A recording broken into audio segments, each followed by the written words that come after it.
The Dave Hooker Show. A presentation of Off the Hook Sports. Objective insight, expertise, top guests. Available on YouTube, Apple, Spotify, and the Off the Hook Sports app. Download now for free. Also available on offthehooksports.com. I compute and obey. Now to Dave Hooker. Ready. Off and rolling. Welcome to the program. We discussed Joe Milton III, why a national columnist thinks that Shane Beamer and Spencer Rattler are a better bet than Joe Milton III. And that's not me ripping him on the message board. I trust Joe Milton III more than Shane Beamer and Spencer Rattler, but we'll have that discussion. That'll be today's tough question. T. Martin's son is in the portal. Is that somebody that the Vols should go after?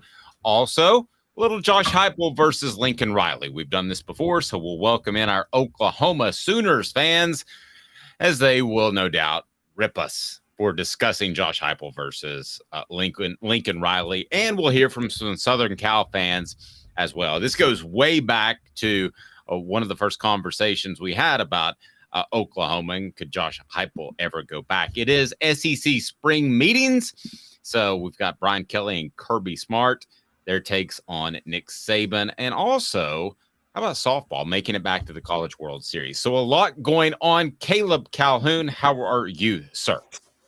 I am good. Happy last day of May. As we all know, that's the greatest month of the year because it's my birth month. But no doubt, and it's my anniversary month.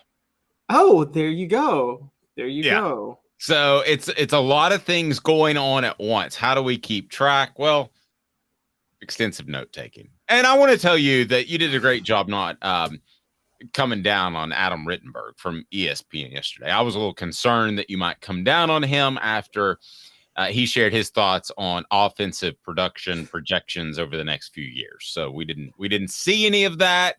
And you expect me to be like, you suck, Adam, you're terrible. I didn't know, quite frankly. I've seen those go south by, let me just put it kindly, by those that had a ton more experience than me at the time and a ton more experience than you at the time. Let's just say it might have to do with the Lady Vols running up the score and Chicago sometimes Rick Tellender was on the program.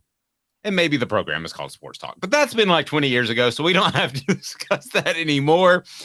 First, let's check in with Jacob Warren, who will have a fresh edition of the Vol Report brought to you by Vassy Lawn and Garden. That'll come up later today on our YouTube channel. How do you follow that and the Celebrate 98 series? Jacob, tell me. What's up, everybody? This is Jacob Warren asking you to like, subscribe, and share. Dave needs this. Exactly. He does. So just do exactly what Jacob says. All right. So we started off as we want you to hit that like button to bring more people in, but it is time for what the H? What the? What was he thinking? Release the hounds. The Dave Hooker Show. Keep cool. A presentation of offthehooksports.com. What the H? Today brought to you by Andy Mason, AndyMasonRealEstate.com. Best prices, best service in the biz. How about that? Had a conversation about him today, as a matter of fact. Somebody says, man, he's a great guy. AndyMasonRealEstate.com, over 40 years of experience in his office. All right, so what the H? I saw this, and I thought at one point that maybe Caleb had a misprint, a mistype. Something was wrong. Tennessee is a very experienced football team. What? Doesn't it feel like this is just year 3 of a rebuild and based off old school college football, which is really just 5, 6, 7 years ago, that Tennessee should be rebuilding and should have an experience issue? Well, they don't.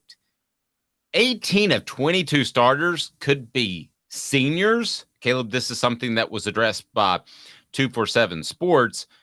Pretty stunning when you look at 18 of 22 starters could be the seniors. And I don't want to get into my hinting that 2024 is going to be the year to best judge Josh Heupel. We can do that later.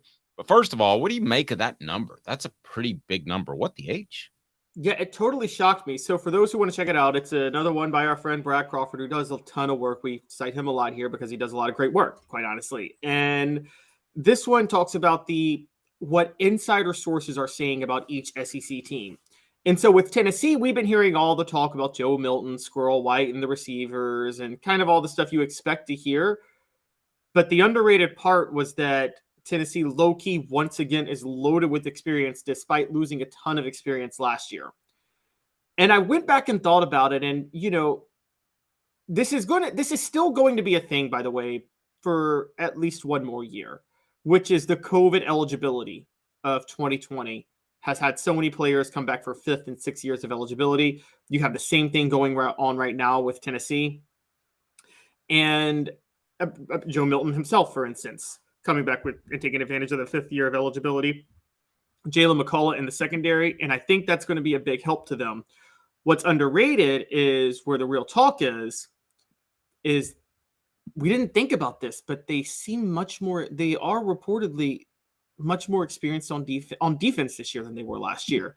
As a matter of fact, according to this article, insiders expect Tennessee to finish in the top 6 of the SEC defensively this year, based on how experienced they are on defense, which if they do that and this offense doesn't miss a beat, I mean, Dave, then you have to start talking national championship possibilities, right? You do, and I do want to be really careful with this because, listen, you're right. Brad does a great job, and he's reputable, and I think that these talking to coaches things, which I do, and I drop hints of coaches I talk to all the time on the program. I don't get on here and just make stuff up. So that you're hearing it from I would like to think of a good source, and you're hearing it from somebody that's in the know. I'm not talking about me, but the people I talk to. So, but the scary part about these things, Caleb, is that could another coach try to raise the bar on an up-and-coming program like a Tennessee or like a South Carolina to put a little bit more heat on them? Like Urban Meyer saying that Texas was the most talented team in the nation. I think Urban Meyer, if something happened to Steve Sarkisian, would take that job tomorrow. I think he raised the bar publicly on purpose. So I do have that concern.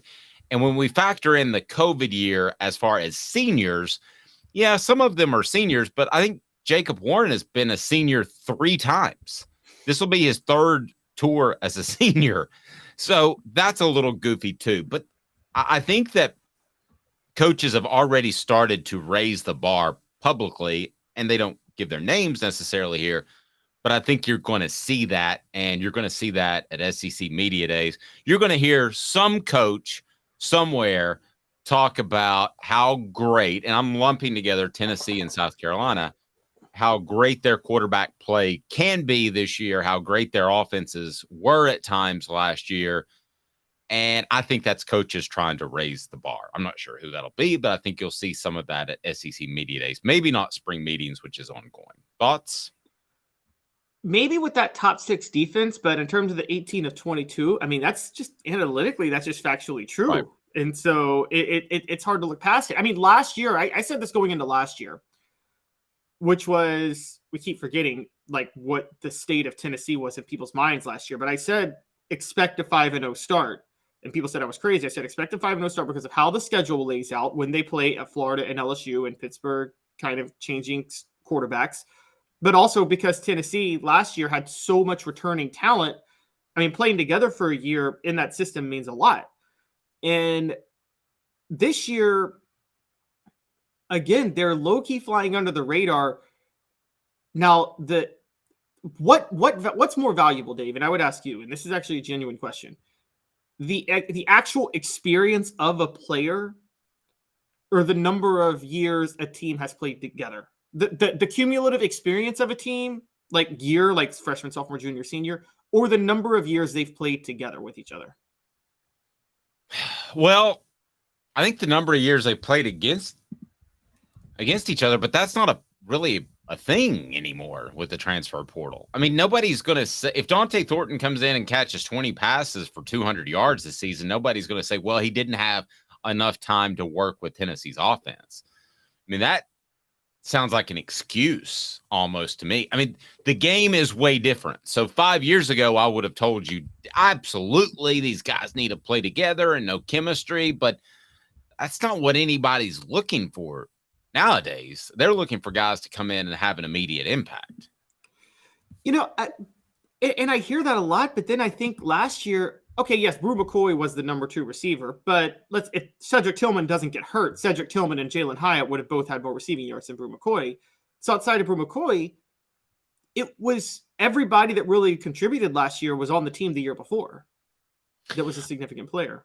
That's true. But you bring up the Brew thing. Okay, Brew coming over was late to get started in August. Okay, because he wasn't cleared. We didn't know until 7-8 days before the season started that he was going to be able to play after the transfer from Southern California. So Dante Thornton is going to be a more typical type of prospect that comes in early, at least the summer, if not mid-season, and gets to go through spring camp. So that to me is the exception to the rule. Sure, you would love to have guys that transfer and you could mold for 2 years like they'll have with Brew, but I don't think they're going to have that with most of the guys they bring in, whether we're talking about Peely or Thornton or whoever it might be. I think the goal is to get 1 good year out of them. If you get 2, that's great. Now, I'm not talking about the guys that come up from the group of 5. I'm talking about the guys that are already bona fide stars that want to get paid. And that's what Dante Thornton is. And he just wants to get paid. So he's getting paid. You're not going to get 2 years out of those guys, are you? I shouldn't think so. You might with Dante only because he might be a little bit buried in the depth chart this year, so he has to come back the next year. That's the real smart move for Josh Heupel, is to bury these guys just enough for a year where they get some yards, but not a lot of yards, so their NFL draft stock's not high enough, so they come back another year. I mean, you joke, but that is something that was done previously when coaches, not with transfers so much, but when coaches had some leverage, that was something that was done. I don't think they have that leverage now. I think Dante Thornton, not specifically him, I don't know that young man, but I think a top prospect like that would say, okie dokie, you didn't find a place for me and I came in January, then I'm cruising on out in the next January. I think that's what would happen. And he'd go to Miami was in the running. There were other schools in the running. I mean, heck, he could go back to Oregon and get a better paycheck if they got the right guy lined up. So I don't think that's going to happen. And remember this too. There is pressure on Josh Heupel to play the guys that got a price tag via the transfer portal. So it's not like it used to be where the coach has all the power, which for the most part, I'm a big fan of. I don't think the coach should have absolute power. But in this particular case, it allows the kid to make some really questionable decisions. Not necessarily Dante, but if somebody bolts after a year, Caleb, that ain't great for anybody. No, unless that's the 1 year you win the national title and, then you're going to take it. But I mean, I get your point. I would say that the question with Tennessee this year, though, the reason I asked that question, experience versus historical team chemistry, is this year they're relying on more transfers than last year. Not when I say transfers, 1 year just transferred into the program this year. Last year, almost their whole team, even the transfers, had been in the program for a couple of years. Again, like I said, Brew McCoy and Gerald Mincy, I think, were the only 2 transfers from the previous year that were major contributors. If anybody wants to correct me, I could be forgetting somebody. I'm spouting this off the top of my head. But this year, we're talking Dante Thornton, Andres, at least 2 offensive linemen probably, Keenan Peely, Gabe Judy-Lally. These are all transfers that they're probably going to have to rely on this year significantly as part of their rotation and weren't on the team last year. So you wonder, is that going to mess things up a little bit more than what was on the team, than what happened last year?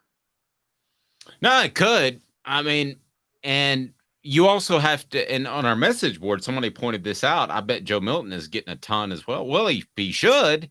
He certainly should. You shouldn't pay everybody a premium rate that comes in without taking care of the guys that are already there. I think it was pretty obvious that Hendon Hooker got taken care of. He had the Mercedes-Benz endorsement that came along in November. So they were continuing to work for him, even though they knew what they were going to get the rest of the season. That's a really solid player. They didn't know about the injury and a really good leader. So you've got to continue to work for those guys. I completely agree with that. And if Joe Milton's not a millionaire by now, he should be, because he's the guy that's going to lead your program next. And I think most of these guys, especially at quarterback, are going to be in the $1 million range. And we can bet that Keenan Peely's not going to fight him over that. Sorry.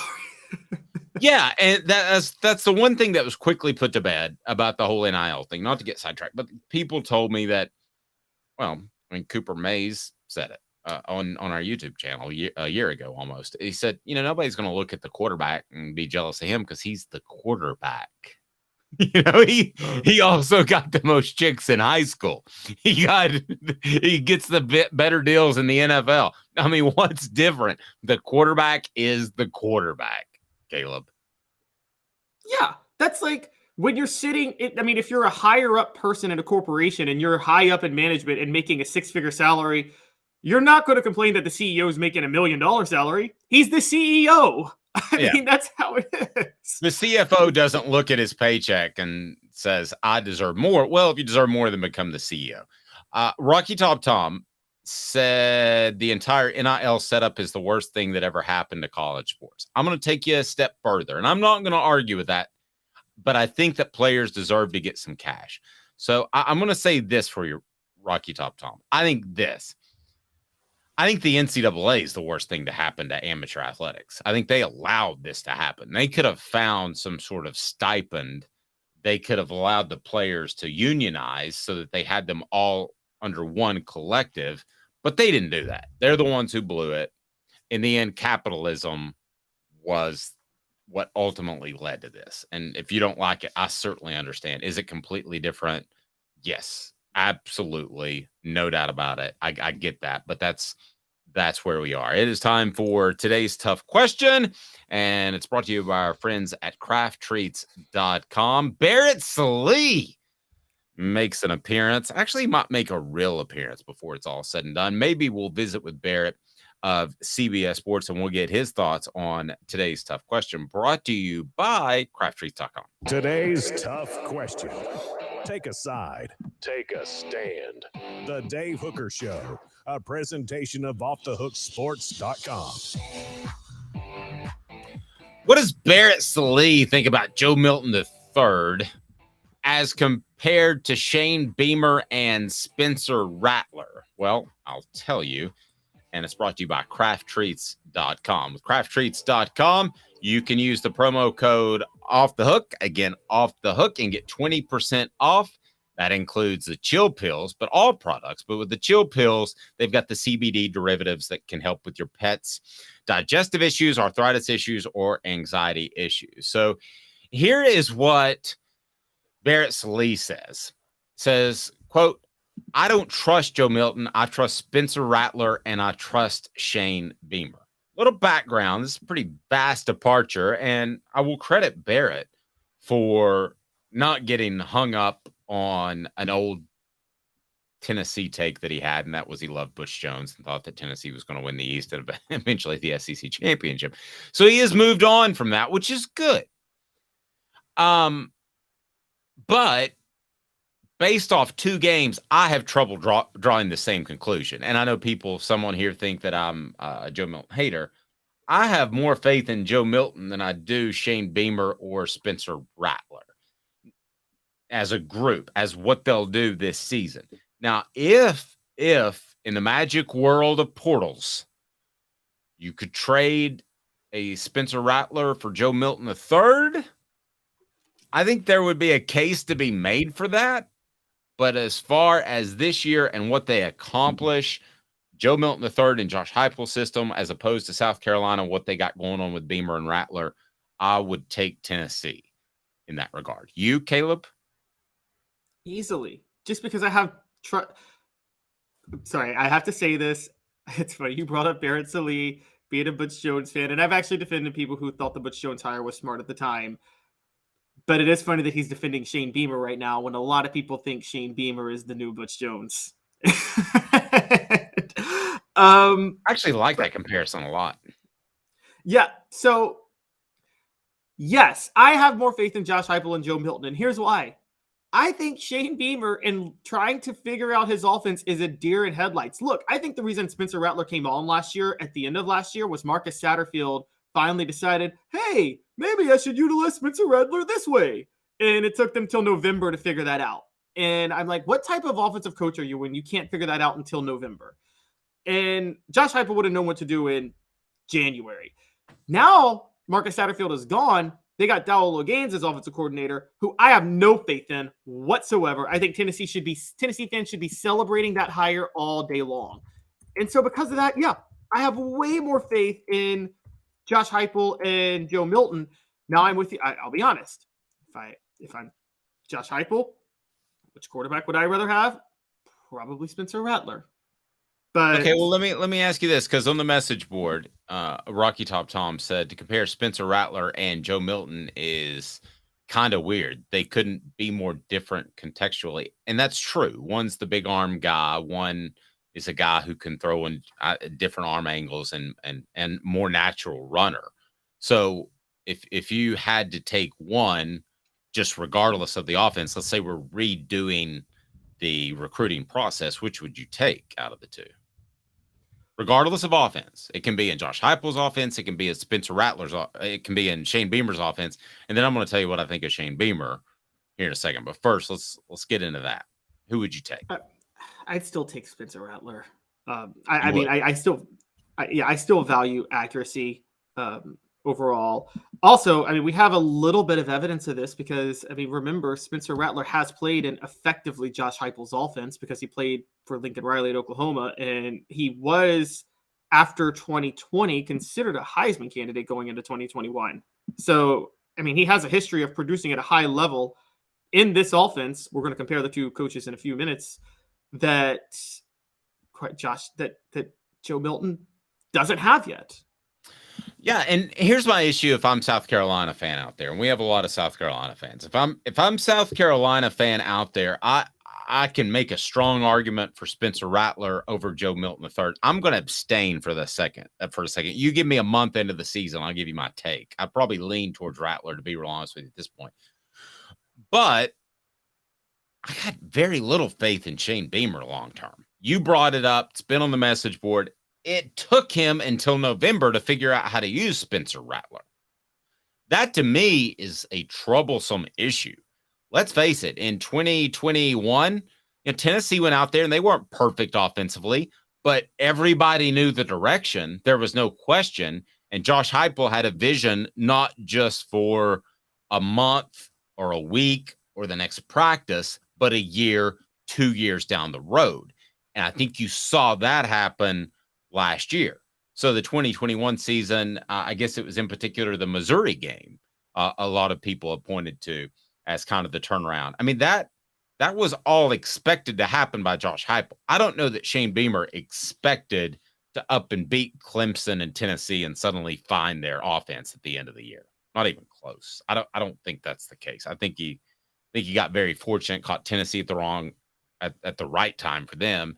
And then I think Clemson was a little overrated. Yeah, I agree. I'm with you. And Dave, I would ask you this. When is the last time you've covered a team or coach, or you could remember, where a coach didn't figure out something that works until mid-November, like that late in the season? 2005. Well, they never figured it out. I thought. I mean, that's right. The Ainge and Clausen thing was a fiasco. Yeah, but there wasn't. I mean, like, there was a clear answer with Spencer Rattler. There was no answer with the Ainge and Clausen thing, I felt, because I will say, look, I know the players wanted Rick Clausen, but once Fulmer stuck with Rick Clausen, the offense did sputter awfully in quite a few games. Remember that 6-3 Alabama game, the worst played game I've ever watched in the history of football? Well, but if you're talking about indecisiveness, that to me stands out. Most coaches will pick the dude and go. Like, I thought they made a huge mistake. If you want to go way back, with Rashad Baker, I thought he came out and just looked like the most, and Philip Fulmer said it, most natural receiver he had ever seen. And then he was at defensive back the next day, but he never went back. He never went back and forth. So you make your decision and you live by it. Jason Witten's another example. They moved to tight end, and he was a tight end. There was no discussing it. You can transfer if you want, but yeah, I mean, to me, that is the biggest issue is the uncertainty into November. I've never seen that happen except for 2005. Okay, my question is if the uncertainty into November, and then you find your answer in November, because Shane Beamer found his answer, and I think that's even a bigger indictment because, like, the answer was always there on how to use Spencer Rattler, and he just didn't know it at the time. And I think that's what really throws me off. The only thing I could think of is here's another one on the message board that's really good. The UT staff is still trying to figure out how to use Alvin Kamara. Shane Beamer's Butch Jones. That's pretty good. I mean, let's be honest, because how hard is it to figure out to use that dude? He can do everything. Yeah, that's a good one. Butch Jones, there's actually a few. Remember when Florida had the Hail Mary to beat him in 2017, and he's like in his press conference, well, maybe we should have a dime package on defense. He didn't have a dime package. Well, and another one, too, that ended up working out for Tennessee, if you want to go back to 1994, they weren't sure that Peyton Manning was the guy. I mean, Brandon Stewart gave them some flexibility. I think inside the coaching office, they thought that Peyton was the guy, but Brandon Stewart was a lot like Heath Schuler. He gave them some flexibility running the football when they could use that because of the injury to Colquitt and the first drive of the season at UCLA. So, yeah, that was a little indecisive, but I still think at the end of the day, they thought Peyton's the guy. Yeah, and it was indecisiveness they didn't feel like they had to prepare for at the time until Jerry Colquitt got hurt. I give them a break on that because I don't think they planned for Colquitt getting hurt. No, I agree, but I'm just trying to come up with, basically this one's the most inexcusable. The Shane Beamer one is just next level inexcusable. Yes. Right up there with Alvin Kamara. That's a pretty good one by the message board. I'm watching him and I'm like, am I missing something? Does he not know pass pro? Because I wasn't covering Tennessee. I was covering more Mid-East recruiting, and I really thought I was missing something. I thought he was either a bad dude or something was going on, and I just asked around out of curiosity. I didn't even do anything journalistically with it. And they're like, there's nothing wrong with him. We don't know what the heck's going on around this place. And that could be another what the H. What happened to Alvin Kamara? Hooker Show. Here's a funny one. Here's a good one. Ben Howland, who just got fired at Mississippi State. This was in basketball. But when he got hired by Mississippi State, he'd been fired by UCLA. And when he gets hired, he's like, yeah, I think I'm going to start pressing more. It kind of worked my last year at UCLA. It's like, that's the first time you ever learned to press in basketball as a head coach? Yeah. That's when the AD says, Why don't you shut the hell up? all right, 2 minutes. Coming back, we have T. Martin's son in the portal. How good is he? Should the Vols go after him? That's pretty cool. We'll talk some Navy Schuler as well. 2 minutes, and we're back with you. He's Caleb Calhoun. I'm Dave Hooker, Off the Hook Sports. Sun, sand, and salt water, the beach is a very relaxing place. Unless you wear contacts. Ow! Open your eyes to the best the beach has to offer with LASIK vision correction from Campbell Cunningham Laser Center. Ah. Hi, Mike Davis here with City Heating and Air, reminding you to always dare to compare. Our team provides quality local heating and air service, installation, and maintenance across East Tennessee. We use only the best equipment like American Standard heating and air conditioning for your residential, new construction, or commercial needs. Honesty, dependability, and customer satisfaction have been the cornerstones of our business since 1961. City Heat and Air. Dare to compare.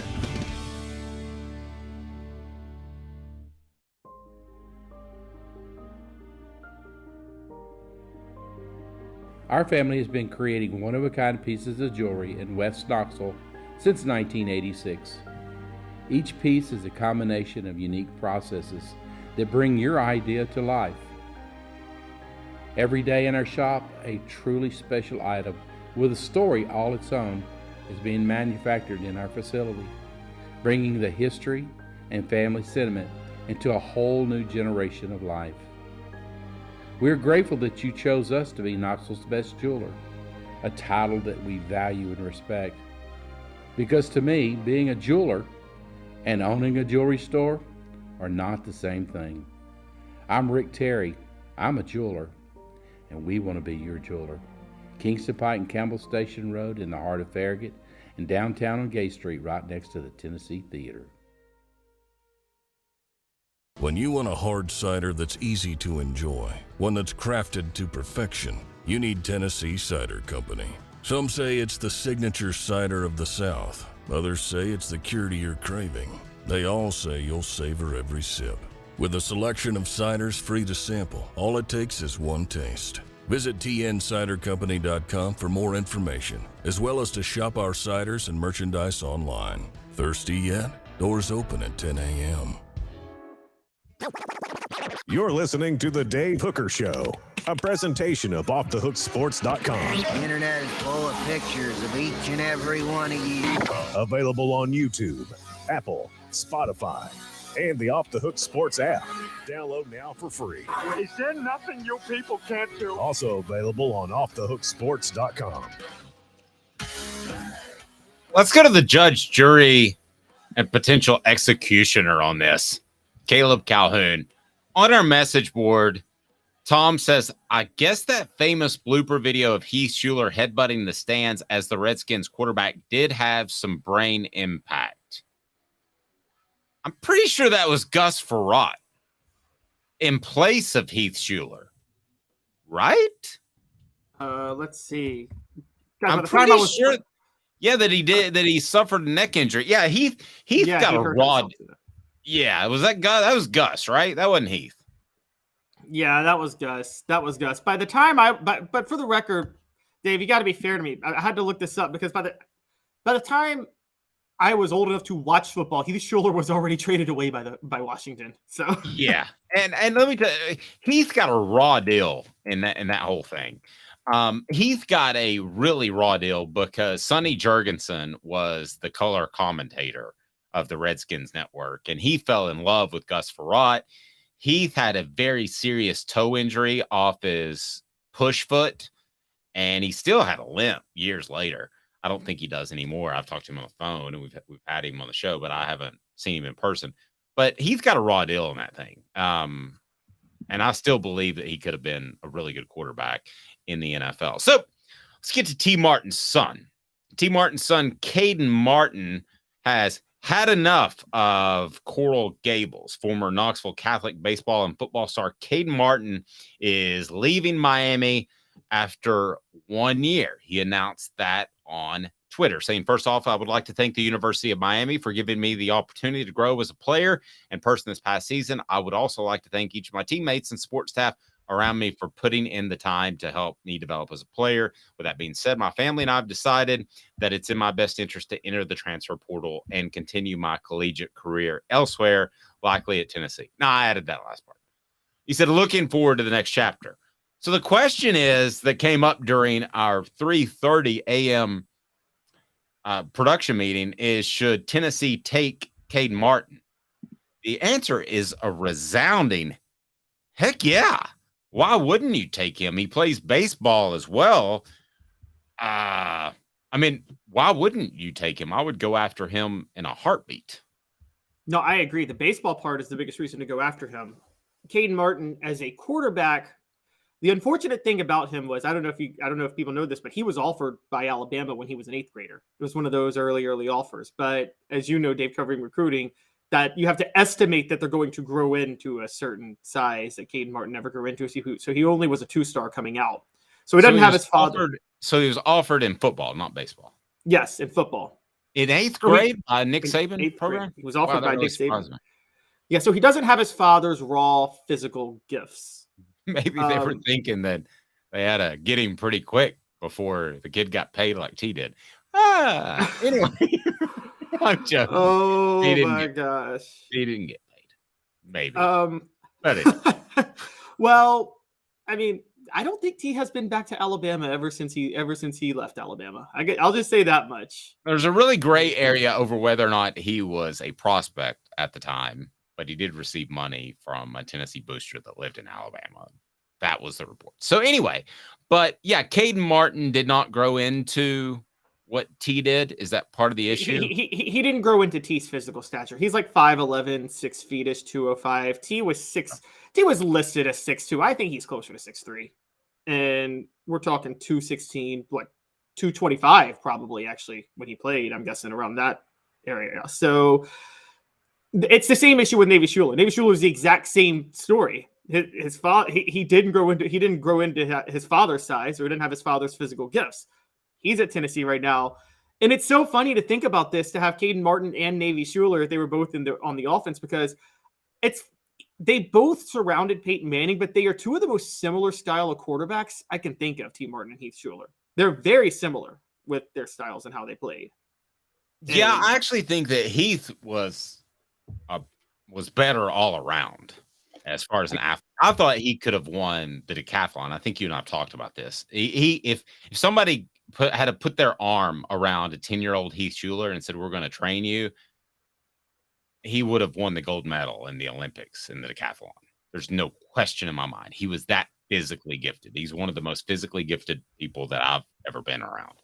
So, I mean, that's a pretty high standard right there. But T was right up there. Oh, sorry. Go ahead. T was right up there too. No question.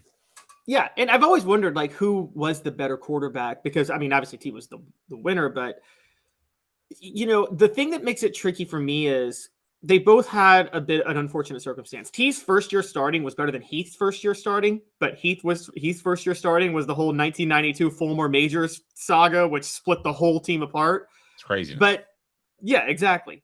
But T's second year starting versus Heath's second year starting, they both started 2 years. T had Randy Sanders instead of David Cutcliffe coaching him his second year, whereas Heath got David Cutcliffe basically both years. And I'm like, what could T. Martin have done in 1999 if David Cutcliffe was still there? I feel like he would have been a lot, because he kind of regressed from 98 to 99. He did a little bit, and I think that he had the fundamentals in place from working with David. I think, though, that you have to continue to pound that home, and I don't think that was pounded home nearly as much. I mean, you got to remember, T. Martin's almost the same age as Randy Sanders at the time it took over. I mean, that's a slight exaggeration, but they were only like 10, 12 years different. So it's tough to stay on him about fundamentals. And then I think you and I would agree that play design, game planning, and everything slipped from David Cutcliffe to Randy Sanders. No offense to Randy, but it slipped a little, right? Absolutely. Funny enough, after looking at Randy when he was at ETSU, and there's some coaches like this, he's more of a head coach than a coordinator. And I know that's like, you always say someone's a coordinator, not a coach, but there are people who they actually can make good head coaches, but they're not necessarily cut out as coordinators. And I think Randy Sanders kind of fits that bill a little bit. Well, and let's be honest, Philip, also Fulmer, he disassociated himself to a certain extent with coaching. Not completely, but to a large extent, he wanted to be the CEO. He said that when David Cutcliffe was rehired to a group of reporters after the press conference. He said, "I think the best way to grow this thing is for me to be the CEO type and be able to raise money and recruit." That sounds good in theory, but he's a very good offensive coach. So he didn't need to be that removed. So I think that's part offensive of the line coach. I'm only going as far as offensive line coach.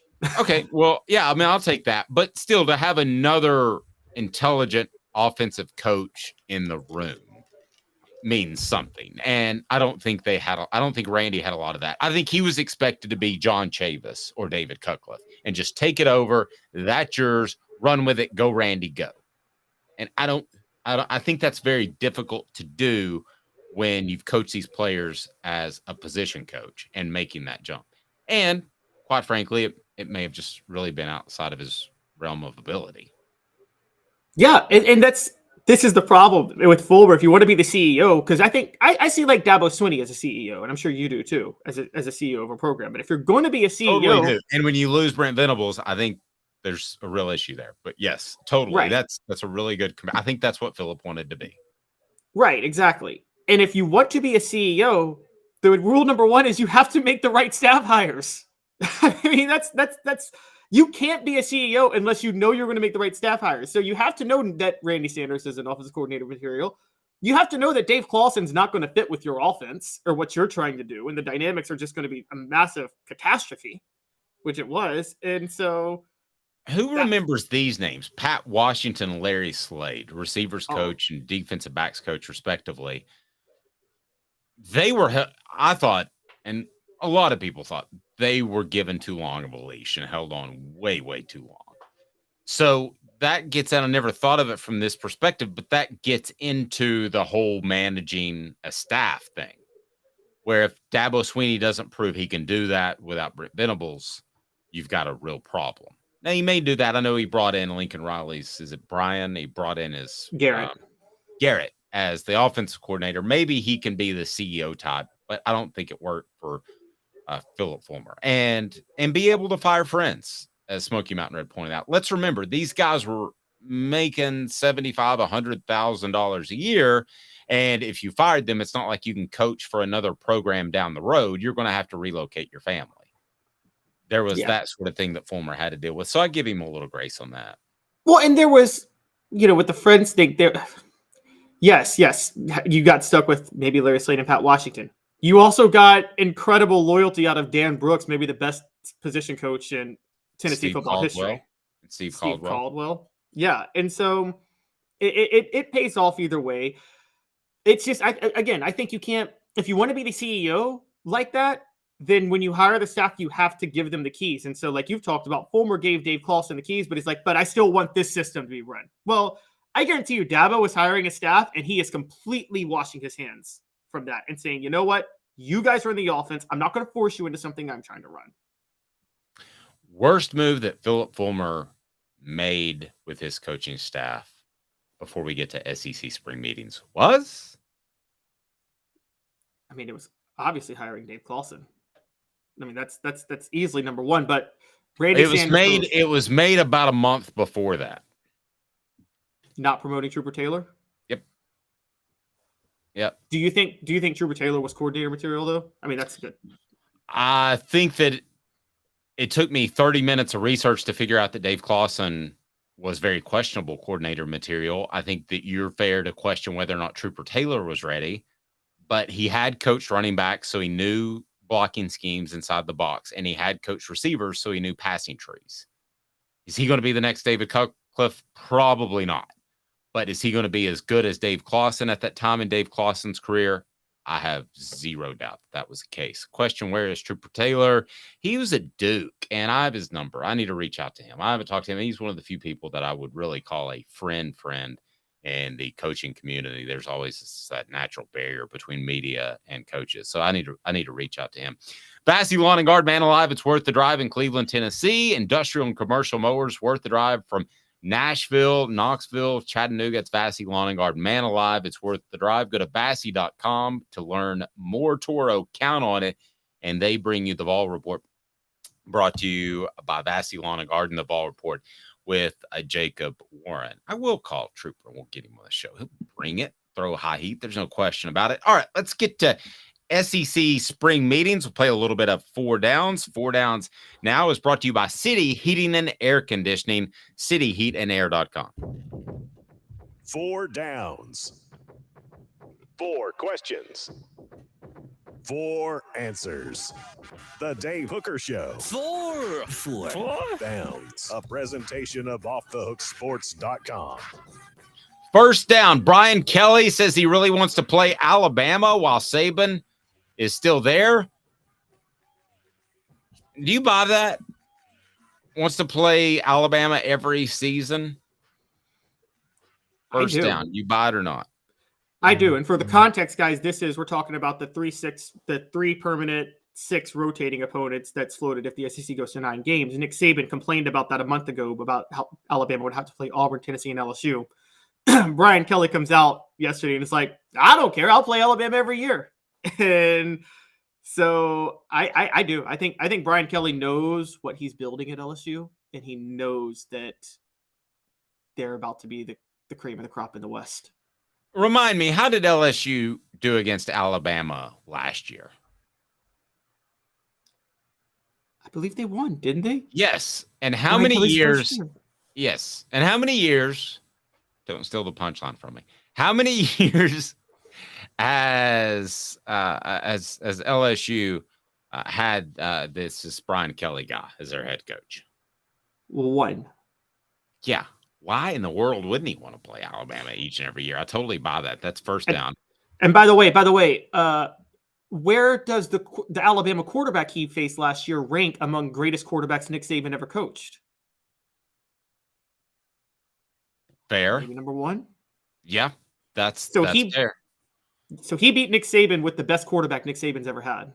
Yeah, and those that don't know the west side of the conference, that is a very strong traditional rivalry. It gets lost sometimes. People that know the Iron Bowl and they know Alabama and Auburn as the Iron Bowl, that's the big deal, and obviously it is. But the LSU, I mean, that's a big rivalry for LSU and Alabama. I can guarantee you LSU fans would want Alabama on the annual schedule.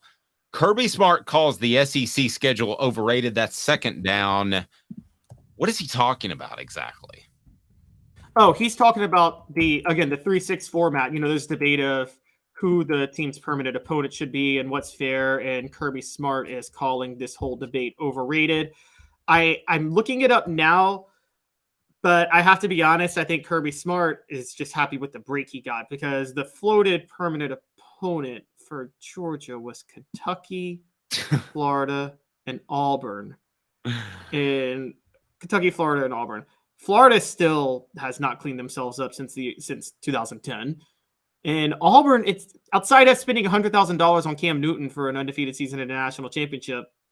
I mean, they're so hot and cold, Auburn is. It seems like they're always perpetually like in the 15 to 25 range of the top 25 and maybe get over the hump once every 10 years.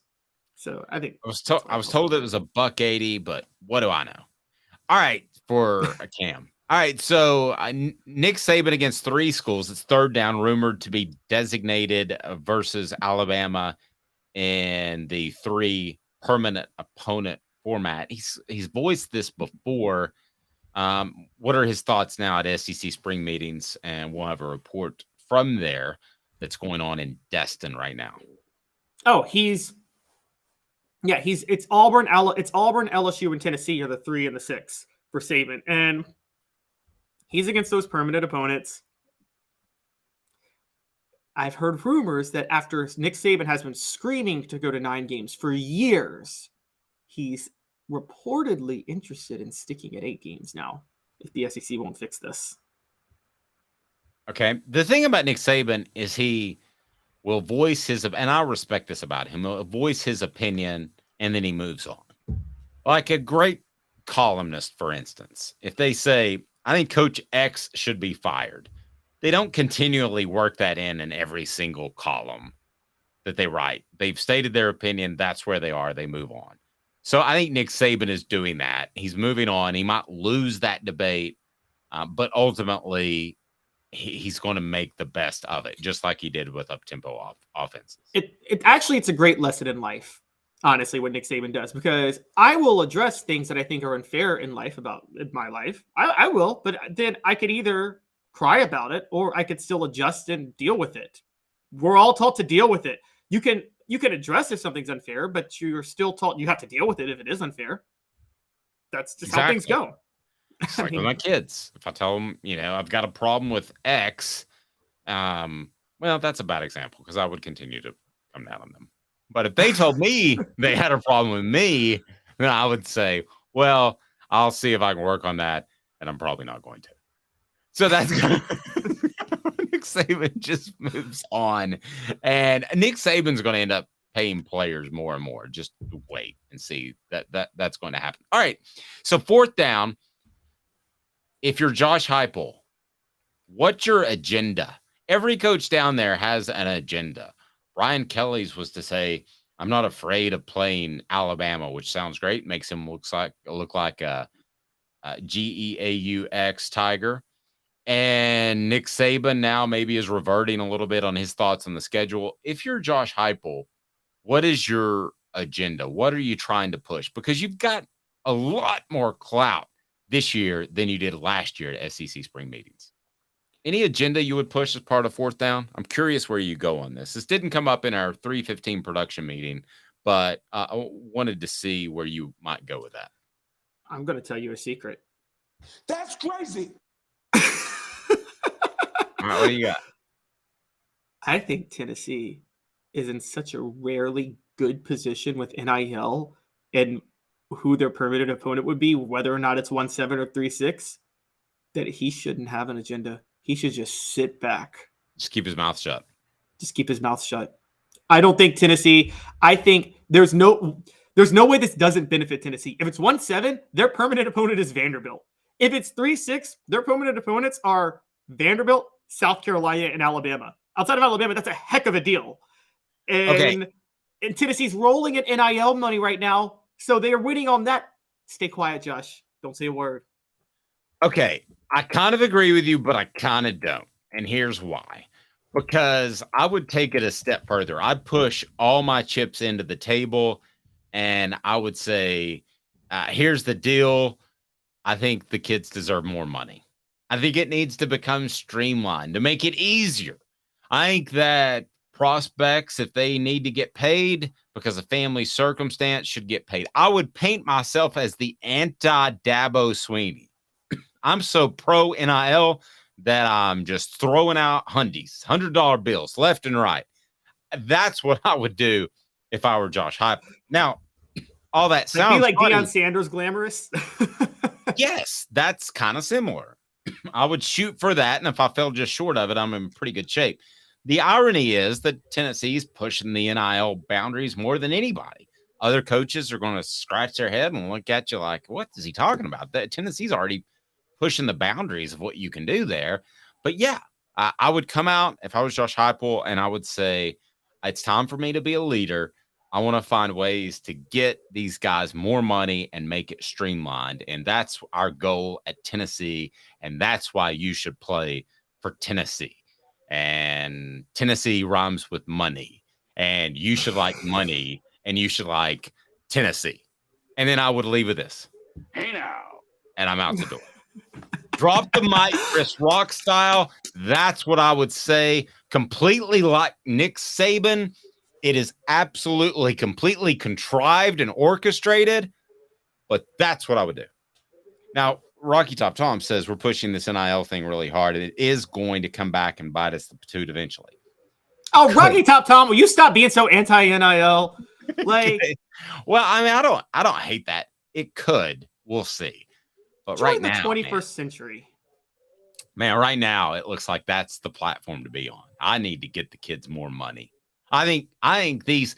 I would take it this far. I would like to call upon all of my fellow SEC coaches and their respective boosters to find ways to get these young men more money. And what what I do if I'm Heupel? If I'm Heupel, I'd start calling out the coaches. I'd be like, for all you coaches complaining about it, these kids are the reason you get these multi-million-dollar salaries. So maybe stop me. Like, this is the thing. Like, I love when coaches complain about it when, like, theoretically, they're state employees. So they're supposed to be there to educate kids in the public school system, technically. And they make $10 million to do that. And they don't educate them to do a darn thing except block and tackle. Okay? So, I mean, we sit there and say that with coaches. Can I take it a step further? I would also say, look at what LSU is doing. They're getting some gymnasts like $1.5 million a year. I hope the rest of their football players are being taken care of. Oh, wow. Throw them under the bus. Yeah. Like a little side shade. She is making like 1 point. Have you heard of that gymnast? I think I have. Lady? Yeah. We talked about. She's a lot more attractive than any football players we've ever spoken of. We've talked about this, though. Who was it that brought up that LSU's like going all in on like all their programs? Was it Josh Ward that told us that? Or it was John Adams, because he was in Louisiana. I want to address, speaking of all this, before we get out of this topic, that Eli Drinkwitz. Let me add this one part. I do want to get to Drinkwitz. Let me add this one part.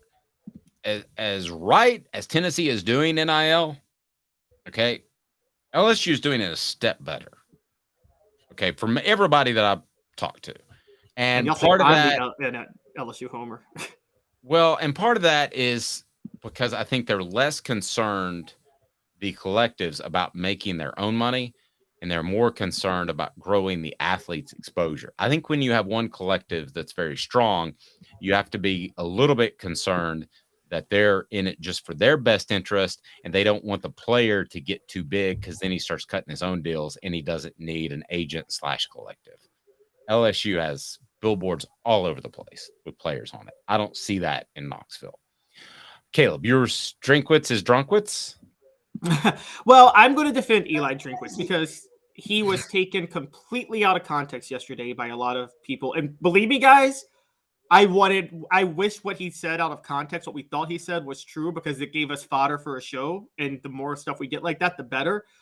But the line that was taken out was, he said at one point with NIL, people thought people are making more money on NIL than my brother-in-law, who's a pediatrician and save lives. Yes, that nugget sounds stupid because Eli Drinkwitz makes more money than his brother, who's a pediatrician and saves lives. So, I mean, unless you think coaching saves lives, just stop. And I mean, I will say college football coaches really do think they're like saving lives. They think they're curing cancer with what they do a lot of times, and they're not. But well, listen, the bottom line, a doctor deserves more. I mean, goodness gracious, a vet deserves more than an NFL player, I would argue, right, but that's where we are. The thing that drives me crazy, though, is like every other part of the country, when there's unfair wage standards and differences, we all say that's capitalism. That's the market. But when an athlete takes advantage of capitalism in the market to make their money, we're like, oh, that's so immoral. Why is that immoral? Why is that any more immoral than anything else where people make money that they don't deserve? And that's where I'm at. But what I was going to say was, I'm sorry. Go ahead. No, I interrupted you. Drinkwitz's full comments, guys. He was asked a question about gambling, and he said, we're giving guys 18 to 22-year-olds life-changing money. People are making more money on NIL than my brother-in-law, who is a pediatrician who saves lives. And we kind of do it cavalier, and we think there's not going to be side effects or issues. There's information out there, bad actors out there, always trying to make a dollar, running around campuses trying to gather information. It's going to become a key locker room issue. He was talking about, I think, the dangers of NIL with gambling for players. Now, yeah, the pediatrician saves lives. He should have just cut that out. That made no sense. I mean, that's his problem, though, is he never stops talking or talks when he shouldn't. He did the same thing on the Jim Rome show for SEC Media Days. I mean, that's Eli's problem. That's like, saying this guy, that Oscar Pistorius would be faster if he had two legs. I mean, maybe he would, but it's not going to change who he is, and Eli's not going to change who he is. Yeah, exactly. And so I defend Eli with the context of what he was trying to say, but it was just a weird thing to say. That doesn't mean I believe in Eli long term. I'm with you. I'm not so sure he's the smartest coach in the world. And I have actually read I've read a lot of actual accounts of his idiocy. Is that what you've read? For the 5 Missouri fans that do exist in online, I have a lot of people were wanting the Josh Heupel hire before Tennessee hired him. They wanted Josh Heupel over Eli Drinkwitz. I could just say that. Yeah, I've had. Yeah, I mean, I could think of the guy I bumped into at the gym would have been a better hire than Eli Drinkwitz. I mean, all right. The three Stooges, Eli Drinkwitz, right Shane Beamer, Billy Napier. Yeah, that's right up with the Butch Jones thing. All right, so coming up, the team you're not talking about, guys. The team we haven't talked about. We deserve some of the blame, but you need to hear about them next. And they're doing great things. Could a championship be in their grasp? Possibly. 2 minutes, Caleb Calhoun, Dave Hooker off the. To own the more that owns every job, then get to Vassey Lawn and Garden in Cleveland and get you a Toro. I'm David Vassey, here to talk to you about Toro. With a Toro Zero Turn, you'll get more out of every minute and you'll reach the finish line faster. At Vassey's, we like to say, no matter if you're mowing 3 acres a week or 11 lawns a day, homeowners and business owners alike find confidence in equipment they can trust from top to bottom. Vassey Lawn and Garden, Highway 60 North in Cleveland. Man alive, it's worth the drive. Hi, Mike Davis here with City Heating and Air, reminding you to always dare to compare. Our team provides quality local heating and air service, installation, and maintenance across East Tennessee. We use only the best equipment like American Standard heating and air conditioning for your residential, new construction, or commercial needs. Honesty, dependability, and customer satisfaction have been the cornerstones of our business since 1961. City Heat and Air. There's repair.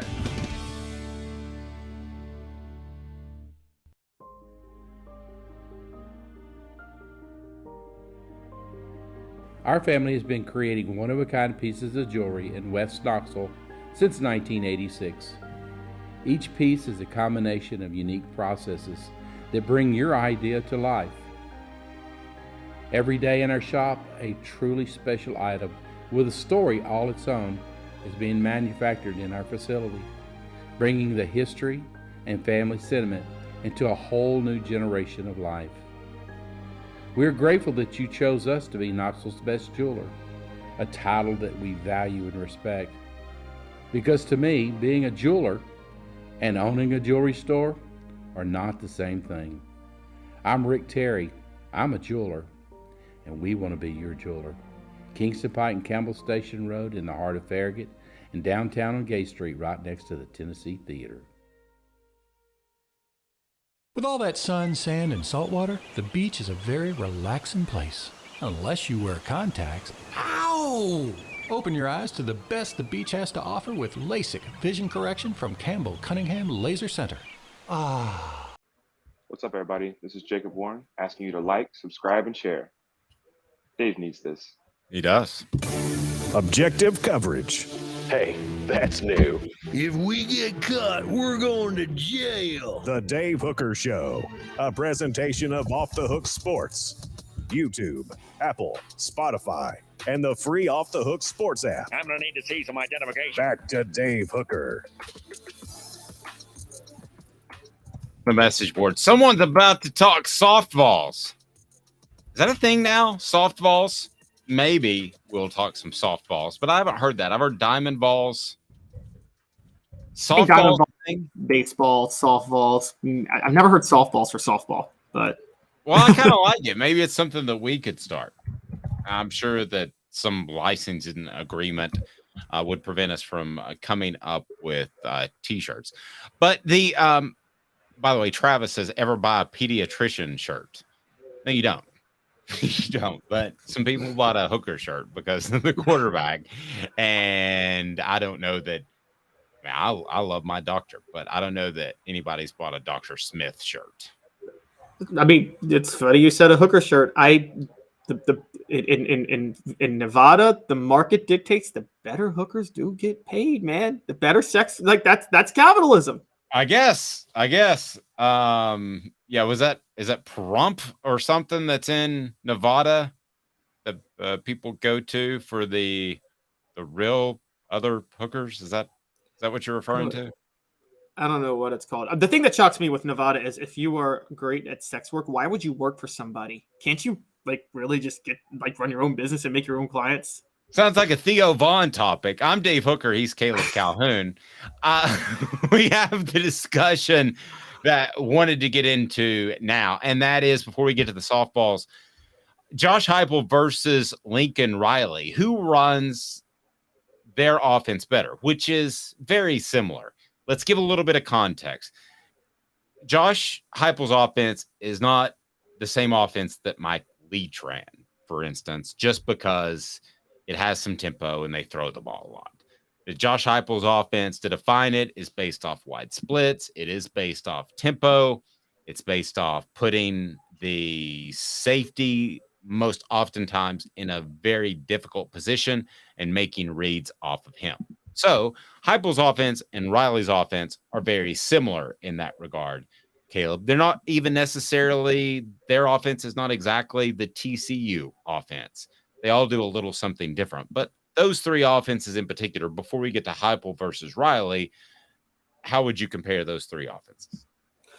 Well, Garrett TCU's offense is a lot closer to what Mike Leach did. It's the air raid that actually,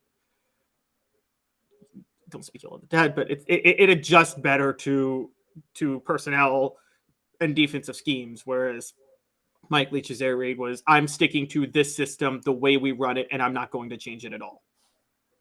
Yes, and I don't think that's even speaking ill of him. It worked out at schools that didn't win a lot of football games before he showed up. So yes. It was simple. They were able to do it. Would it have translated had he got the job at Tennessee? I don't know. I think Tennessee's in a better position with Josh Heupel, frankly. So what do you think of Heupel versus Riley? I'm curious. So I made up a term. I made up a term for their offenses last year, and I called it the veer and shoot, which is it's a combination of Mike Leach's air raid. It actually does involve that, but it brings in the principles of Art Briles' offense and what he developed at the high school level in Texas, which is where you get the wide splits and things like that. They pretty much run the same offenses on different sides of the country. If you really watch Lincoln Riley and Josh Heupel. And for those who want to know the history, with this, we talked about this earlier, Josh Heupel was forced to include RPOs and zone read options in his offense in 2014 by Bob Stoops, because Bob Stoops got torched by Johnny Manziel in the 2012 Cotton Bowl, 2013 Cotton Bowl, and he wanted to add the element of the RPO that Cliff Kingsbury used in the air raid and force that on Josh Heupel with Trevor Knight. And just so people know, for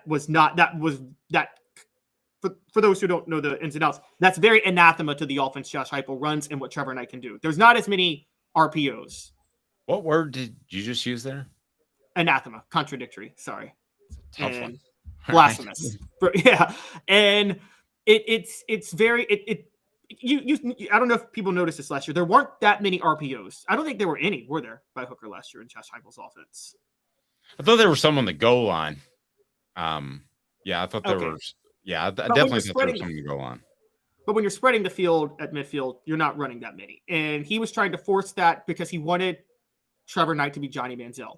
It didn't work. It clashed. Oklahoma still had a good offense, but Heupel was scapegoated. He was fired. And then Stoops brings in Lincoln Riley to run the exact same offense that Josh Heupel wanted to run. And so in Oklahoma, that propels Lincoln Riley to head coach, gets him the USC job. Thankfully, Josh Heupel rebuilt himself after being railroaded. But that's where this connection comes into play. Lincoln Riley was allowed to run the offense at Oklahoma. He became a household name running the offense at Oklahoma that Josh Heupel had wanted to run for 4 years and wasn't allowed to run by Bob Stoops. And now they're running the same offense on different sides of the country. Here's ultimately the debate, right? It's Lincoln Riley has done it longer as a head coach. Josh Heupel, and by the way, Lincoln Riley has a Heisman Trophy winner just this past year. So let's not just dismiss him like Heupel is immediately better just because you might live in East Tennessee. I think the debate is Lincoln Riley has done it longer and had more success, as opposed to Josh Heupel has done it with lesser parts, particularly at Tennessee and Central Florida, and has had success.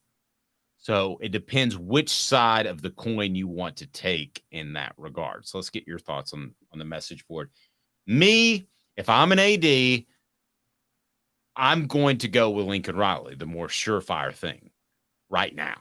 We could be having a totally different conversation in a year, because this would be 2 straight years if Tennessee's able to get great play out of, or even very good play out of its quarterback position. Then I stand corrected. I stand corrected on Hendon Hooker, who I thought had accuracy issues. If Josh Heupel does it again with Joe Milton, I'll stand corrected again, and then I might have a different take. But right now, if I'm an AD, I'm going to take Lincoln Riley just because of track record. I am going to take, and I'll play your game on track record, Dave. And with track record, I'm still taking Josh Heupel, and I'll tell you why. Okay, all right, here we go. Josh Heupel has been an offensive since being fired by Oklahoma and being allowed to run his offense. He's been an offensive coordinator or a head coach, really calling the plays basically, for 8 years now, and 4 of those have been in the SEC. None of them have been in the SEC for Lincoln Riley. 2 of those for Josh Heupel, just so you guys understand, were at Missouri, when Missouri was, by all accounts, the worst, most on-fire program in the SEC. I don't know if you guys know this, but Josh Heupel took over Missouri after the whole Mizzou protest scandal thing in 2015. That was not a desirable job. And Barry Odom, to his credit, made the right move to bring in Josh Heupel as offensive coordinator. And Josh Heupel had Drew Lock throwing for 500 yards a game, or had Drew Lock's offense putting up 500 yards a game against SEC defenses for 2 years at the worst school in the SEC at the time. He then comes back to the SEC and takes over, by all accounts, what was the most on-fire program in the SEC as head coach, which was Tennessee. And in 2 years, he's got them in the top. He has a Heisman candidate at quarterback. I think that track record favors Josh Heupel, honestly, more than I don't think Lincoln Riley took over Oklahoma for Bob Stoops when the program was already rolling. He went to USC, which already had talent, and he brought his quarterback with him. Lincoln Riley twice walked into good situations. Josh Heupel took over terrible situations. Okay. I'm going to give you something else that's going to strengthen your argument against me, because if I'm an AD, I'm taking Lincoln Riley. I can get ripped on the message board if you want me to. I may have a totally different take in 8 months, 9 months. But Lincoln Riley is doing it and has done it against defenses that weren't very good. I mean, when he was at the Big 12, I mean, there was a ton of points scored. They couldn't play with the SEC more times than not. And the Pac-12, the defenses are even worse, Caleb. So he has had that ability. So that strengthens your argument. I don't think there's any question about that. Again, though, to strengthen my argument, has Tennessee truly played for a championship? I can't say that they have, because of the way they fell so flat against South Carolina. They were on the verge of it, but they haven't. Lincoln Riley has. I also would think that Lincoln Riley, given his experience, might have an answer when things went so wrong in Columbia. Now, maybe with the Jeremy Banks issue earlier and Hooker getting hurt, it just was never going to happen, and that's possible. But I would like to think a more tenured coach would have an answer at some point mid-game, right? But there was no answer for Tennessee and Josh Heupel. I mean, before we get there, and this isn't necessarily because of his offense in his defense if you watch those games, but can Lincoln Riley win a playoff game? Can he win one college football playoff game? He's 0-3 against the SEC when he was at Oklahoma and played in the college football playoff. And the last one was an embarrassment. They lost, I think, 63-28 to LSU in 2019. And so, yes, the South Carolina game, they laid an egg, but look at what what's been happening to him. Now, he did beat an SEC team in a bowl game. I think he beat Florida in 2020. He beat Dan Mullen in Florida in 2020. So I'm really to the point where I'd like to take all bowl records and just throw them away, because I covered so many of those. I don't know who was motivated half the time. I knew after the game, after watching the game, but if you start citing Lincoln Riley here and Lincoln Riley there in bowl games, man, I would have to go back and look. Were both teams adequately motivated to win whatever they needed to win at that particular time? I don't know. I don't remember that. I don't remember the Ford motivation going in. What we're really seeing is bowl games are actually, ironically, what they used to be when the polls were counted before at the end of the regular season and before the bowl games. It's, for those who don't know, bowl games were glorified exhibitions through the 1960s. I mean, I can go through the list of teams that have national championships and lost their bowl games, including the 51 Vols. But I'm kind of with you. I think they were kind of glorified exhibitions up until like 2000 when they had, or 98 when they had the BCS system. Well, the elite from the 70s through the 90s, the elite bowls were teams cared to win those games. Tennessee cared about that 85 Sugar Bowl. They didn't have a national championship to play for, but they cared about playing in that 85 Sugar Bowl. Yeah, but it was so hit or miss still. I mean, no, they cared about the 85 one, but does anybody remember the 84 or 86 bowl game they played in? Didn't they play in the Peach Bowl in 86? I mean, you would, but most people wouldn't. Yes. And I look at some of the other bowl games that, I don't think Tennessee wasn't motivated to play in the 99 Fiesta Bowl. Would have been the 2000 Fiesta Bowl after the 99 season. I question if they were motivated in the 97 Orange Bowl when they lost to Nebraska, because Michigan had won the day before. So they found out even if they had won that game, they wouldn't have been national champions.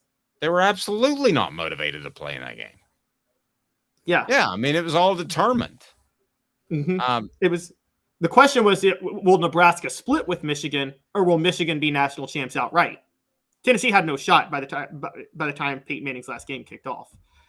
And I mean, that's a fair debate. You're right. Let's throw out bowl games. But in games that matter, Lincoln Riley's never beaten an SEC team. And that except for when he was offensive coordinator, he did beat Tennessee in 2015, but that's because Butch Jones choked away that game. And Lincoln Riley's offense only scored 20 points. So, yes, Smoky Mountain Red, Caleb is an NCAA football historian. There's no question about that. Portions of the program brought to you by Campbell, Cunningham, Taylor, and Hahn. Look at me. I don't have glasses. I don't have contacts. I got LASIK. It's fantastic. They do cataract surgery as well. And the great part is they're local. Campbell, Cunningham, Taylor, and Hahn, also with their individual vision centers, can take care of your annual checkups and such. I'm looking at myself when I'm pointing out that I'm not wearing glasses or contacts, and I'm realizing that, well, I went camping over the weekend, so I got a lot of sun, and Caleb has the brightest light ever. So I suddenly look like an incredibly tan individual. I'm also just a very, very, very pale person. So, I feel like Ricardo Montalban doing the Lincoln commercials back in the day. For those who don't know, I'm an NCAA historian because I actually died in like 1940, and I'm coming back. I'm back as a ghost, and so he's an old soul. He plays Dean Martin and Joey Bishop constantly on his iPad. What was it before the iPad? The little thing that we had that was about as heavy as a brick. iPod? Was it iPod? Yes, that's what it was. So that's Caleb listens to only the Rat Pack in his iPod. All right. So here we go. Softballs. We named them right here. Baseball, volleyball, softballs, but yeah. Yes. So as far as both programs, what do you make of Tennessee's diamond balls kind of fly under the radar a little bit, which compared to last year is probably a good thing. I think they crossed the line as far as good taste, and they ended up flaming out the supers. And then you have the softball team that's just quietly been pounding on the door. I feel like with this softball team, because they missed their opportunity with Monica Abbott, that there's this sense of, I'll believe it when I see it. Is that fair by Tennessee's fan base? Is that fair for me to say that?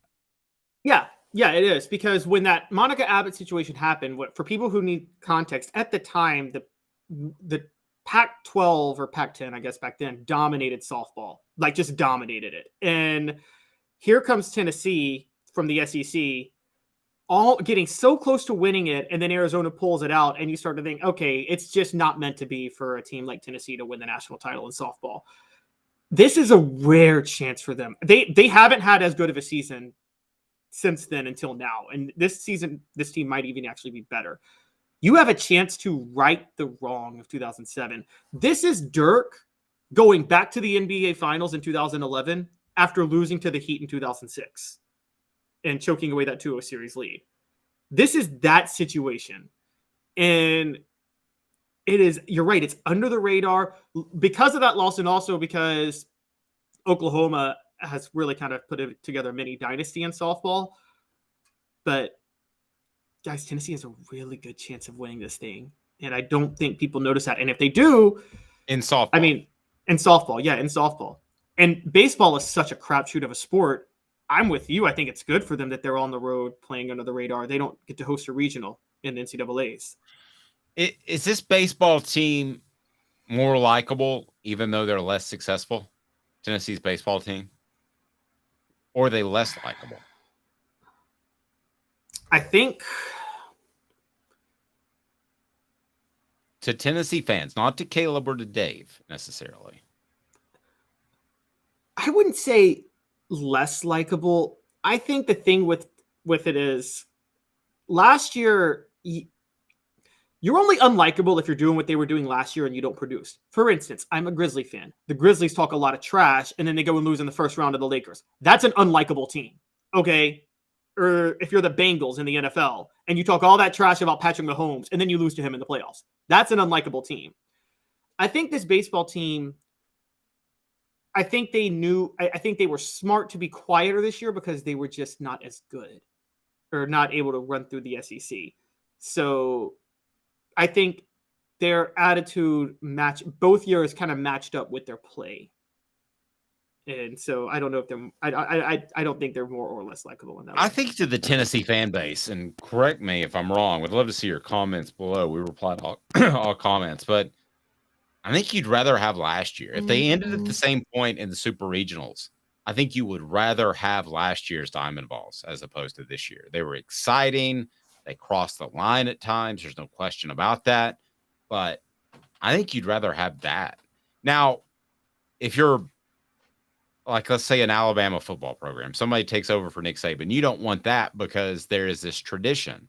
Well, there's not a great tradition at Tennessee baseball. There's not. I mean, there's every 15-year tradition, something crops up.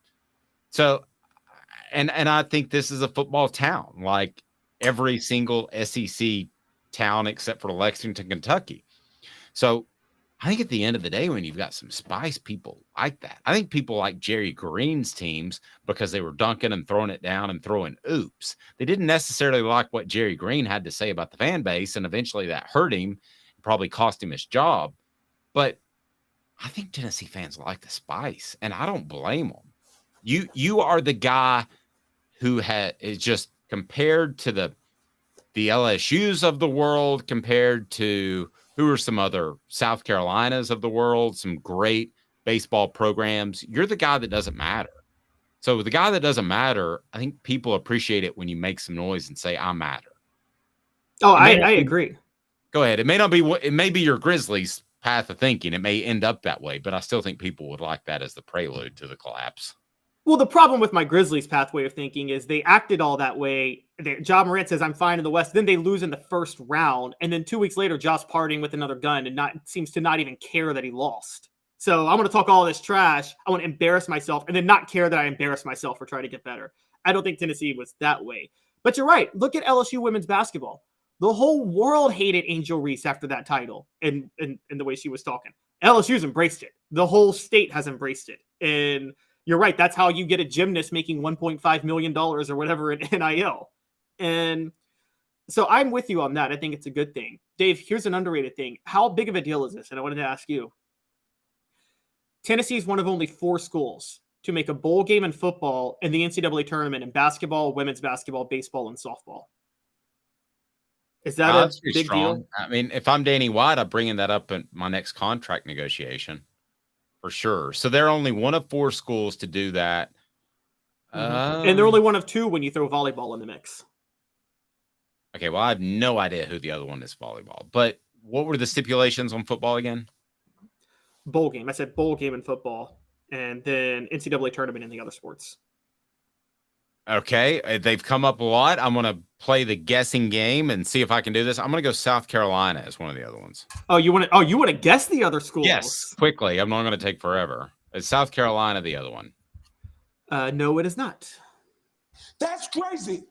All right. LSU the other one. Nope. That's crazy. I'm not going to get a single one. I'm going to give you a really big clue. You really got to shoot your shot with this one. Ja Morant? No, college. No, I'd shoot your shot. But you're kind of on the right path. I just want to say you're on the right path with that. I don't know who it is. Tell me the other 3. Alabama. Shoot your shot, man. Yeah. I almost guessed Alabama. I should have. Alabama, Duke, funny enough. For some reason, I was going to guess Duke. I'm not even joking. I didn't, so I lay no credit to it. And the 4th and final one is the only other school to make it in all those sports plus volleyball is the other UT, Texas. Okay. And who's the volleyball one? Well, that's what Tennessee and Texas are the only 2 to make it in all 5 of those sports plus volleyball. Okay. Gotcha. All right. It's good stuff. I don't know where you came up with that stat, but that's pretty good. Football Scoop just reported it. Who reported that? Football Scoop just reported it. But I'm curious with you. Is it a big deal if Is it a big deal for Tennessee athletics to be that present in so many postseasons? No. You don't think it helps the football program at all? I'm sorry. I mean, at the end of the day, I see the analytics. It's 90% football. It's 10%, 8%, let's say, men's basketball, and 2% women's basketball. And then everybody else is fighting for like a scrounge of a percentage. Yeah, I don't think Alabama cares if their basketball team's put on probation for the rest of eternity if they get another national championship. You could walk around a baseball game and say, I'll trade you 10 years of season tickets to see the Diamond Vols play, or you can have 1 year of football tickets. And what's going to win out? Well, for me, it's going to be the 10 year. I'm taking the 10 years of season tickets in baseball because I like watching football games on TV. That's fair, but I think you know the answer. Yes. He is Caleb Calhoun. I'm Dave Hooker. Weekdays at 10 a.m. Eastern time. It's a short week, but we're not short on content. We'll have news from SEC spring meetings coming up, and there is a lot going on. Josh Heupel, I'm sure, will make some news in some shape, form, or fashion. For Caleb Calhoun, I'm Dave Hooker. This has been a presentation of Off the Hook